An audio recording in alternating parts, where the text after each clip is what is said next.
Salut à tous et bienvenue sur l'Atelier du Savoir. Aujourd'hui, on plonge dans un sujet assez lourd. Je vous préviens, on va décortiquer ensemble les dossiers Epstein. Grâce à 3,5 millions de nouveaux documents, on va essayer de démêler le vrai du faux et de comprendre cette toile de mensonges absolument hallucinante. Alors, comment on va s'y prendre? C'est simple. On va regarder ça en 5 étapes. D'abord, on va voir le déni total de certaines personnalités. Ensuite, on va cartographier ce réseau de pouvoir complètement dingue. Après, on va décoder leur langage secret. Puis, on se posera la question, Epstein, simple criminel ou espion? Et enfin, on verra ce que tout ça nous dit sur le système qui a laissé faire. Allez, c'est parti pour la première partie, le grand déni. C'est là qu'on va voir le fossé énorme entre ce que les gens disaient en public et ce qu'ils écrivaient en privé. Prenons un cas super connu, Elon Musk. Publiquement, son message était hyper clair. Il a dit, et je cite, « Epstein a essayé de me faire venir sur son île et j'ai refusé. » Point. Fin de l'histoire, en théorie. Sauf que, voilà, quand on regarde ces emails privés sortis tout droit des dossiers, l'histoire n'est plus du tout la même. On passe d'un « non merci, j'ai décliné » à, littéralement, « quelle nuit sur l'île aurait la fête la plus déjantée ? Une expérience paisible, c'est tout le contraire de ce que je cherche. » Le contraste est saisissant pour ne pas dire autre chose. Et attention, le cas de Musk est loin d'être unique. Ce double discours, ce « faites ce que je dis, pas ce que je fais », eh bien c'est un schéma qu'on retrouve partout dans ces documents avec plein d'autres noms très connus. On enchaîne. Maintenant, on va s'intéresser à l'ampleur de ce réseau. Qui faisait partie de ce cercle? On va voir que la liste des gens qui sont restés proches d'Epstein, même après les premières révélations, est juste ahurissante. Et là, les chiffres parlent d'eux-mêmes. Regardez ça. On ne parle pas de quelques mentions par-ci par-là. Ehud Barak, l'ancien Premier ministre israélien, plus de 4000 mentions. Woody Allen, plus de 7000. Peter Thiel, le milliardaire de la tech, plus de 2000. Ça, ce ne sont pas des connaissances de soirée. Ce sont des liens très solides. Et ce qui est fou, c'est que ce réseau touchait absolument à tout.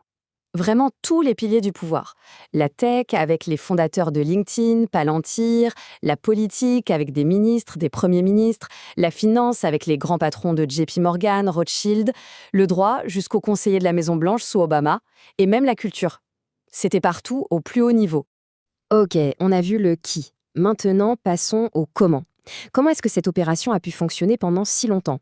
On va plonger dans les mécaniques, le langage codé et le soutien des grandes institutions. Alors, parlons d'un mot qui revient sans cesse, pizza. Il apparaît plus de 900 fois. Et évidemment, vous vous en doutez, ça n'a rien à voir avec une 4 fromages. C'est un mot de code. Et ça, c'est dingue, parce que ça fait directement écho à la fameuse théorie du Pizzagate. Beaucoup s'en sont moqués, mais dans ce cercle précis, l'idée d'utiliser des mots de code liés à la nourriture était bien réelle. Et on en a la preuve, noir sur blanc. Regardez cet email. Allons manger une pizza et un soda au raisin. Encore une fois, personne d'autre ne peut comprendre. Ils l'écrivent eux-mêmes. Personne d'autre ne peut comprendre. C'est l'aveu qu'ils utilisent un langage secret, qu'ils se cachent. Mais un langage secret ne suffit pas. Il faut aussi de l'argent. Et c'est là qu'intervient par exemple JP Morgan Chase. La banque a sciemment fait transiter plus d'1 milliard de dollars pour Epstein. Pendant plus de 10 ans, et ce, malgré les alertes en interne.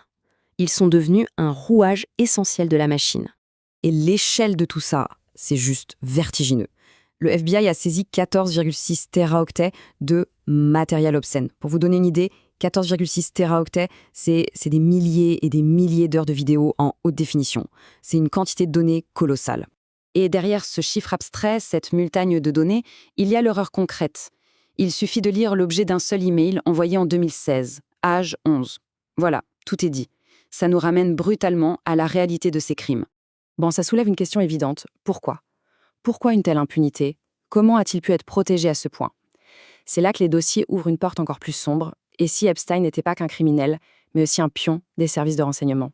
Quand on regarde sa carrière, c'est une succession de coïncidences assez troublantes. Dans les années 70, il est engagé dans une école prestigieuse par le père d'un futur ministre de la Justice qui était lui-même un ex-espion. Dans les années 80, il bosse pour un marchand d'armes au cœur du scandale Iran-Contra. Années 90, il se met avec Ghislaine Maxwell, la fille d'un magnat lui-même suspecté d'être un espion. Puis, dans les années 2000, il s'en sort avec une peine ridicule parce que des officiels ont dit qu'il était important.